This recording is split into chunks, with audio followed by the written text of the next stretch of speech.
드라마 백설공주에게 죽음을이 최종의 만을 남겨두고 있는데요. 과연 어떤 결말로 이어질지 보는 이들의 이목이 집중되고 있습니다.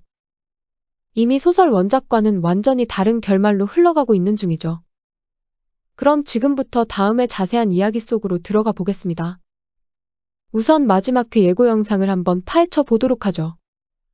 죽은 자는 말이 없다는 노상철의 의미심장한 말. 아마도 노상철이 지칭한 죽은 사람은 박형식인 듯 합니다.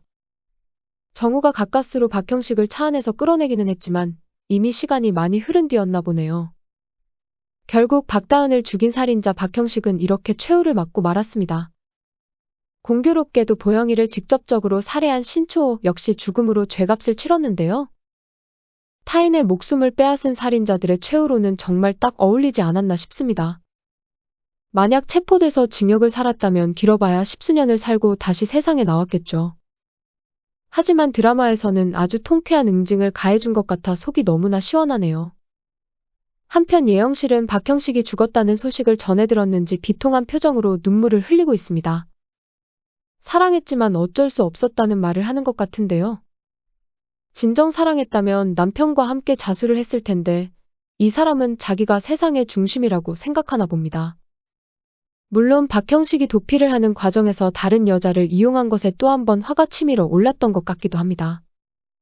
이래저래 박형식은 여자 때문에 인생을 망쳤다고 보는 게 맞는 것 같네요. 박다은 같은 고딩이랑 원조교제를 하다 살인까지 저질렀는데 그 이후에도 그의 바람기는 잦아들지 않았던 것 같습니다. 어떤 면에서는 그동안 참고 살았던 예영실의 분노가 이번에 뻥 터져버린 걸 수도 있겠네요. 지금 상황에서는 예영실이 남편을 꼬리 자르기 하고 혼자만 쏙 빠져나간 것 같습니다. 그럼 그녀의 범죄는 어떤 식으로 밝혀지는 걸까요? 일단 노상철의 한 말에 답이 있어 보입니다. 죽은 자는 말이 없지만 부검으로 진실을 밝혀내려는 노상철.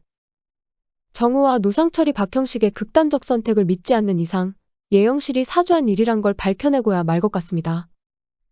정우가 서둘러 박형식을 발견한 만큼 아직 그의 몸속에는 몸을 움직일 수 없게 만든 마취제 성분이 남아있을 듯 하네요.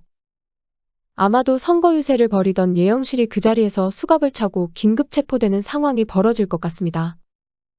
한편 드디어 형구탁의 추악한 민낯을 정우가 알게 되는 것 같은데요.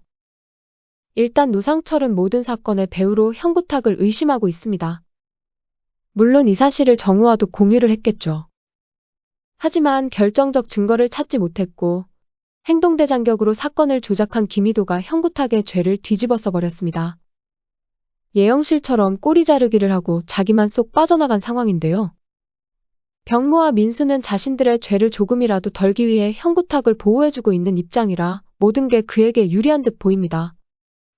하지만 형구탁에게는 한 가지 불안 요소가 남아있었죠. 그건 다름 아닌 아들 수호의 존재였습니다. 수호는 아버지가 그날 창고에서 한 일을 알고 있었습니다. 게다가 다은이의 시신까지 온실 지하에 보관하고 있는 중이죠. 이런 사실이 드러나는 상황이 마지막 회에서 펼쳐질 듯 보입니다. 예고 영상에서는 정우가 온실 지하의 비밀 장소에서 형구탁과 맞닥뜨리게 되는데요. 아마도 수호가 정우에게 다은이의 시신이 보관된 장소를 알려준 듯 싶습니다. 형구탁도 이를 알게 되고 정우와 함께 다은이의 시신을 영원히 묻어버리려고 지하를 불태우는데요. 아무래도 다른 악인들처럼 형구탁도 여기서 목숨을 잃게 되는 게 아닐까 합니다. 어쩌면 수호가 아버지와 함께 최후를 맞는 충격적인 결말로 이어지게 될 수도 있을 것 같네요. 과연 남은 마지막 회에 어떤 이야기가 펼쳐질지 너무 기대가 되네요. 구독과 좋아요 부탁드립니다. 저에게 큰 힘이 됩니다.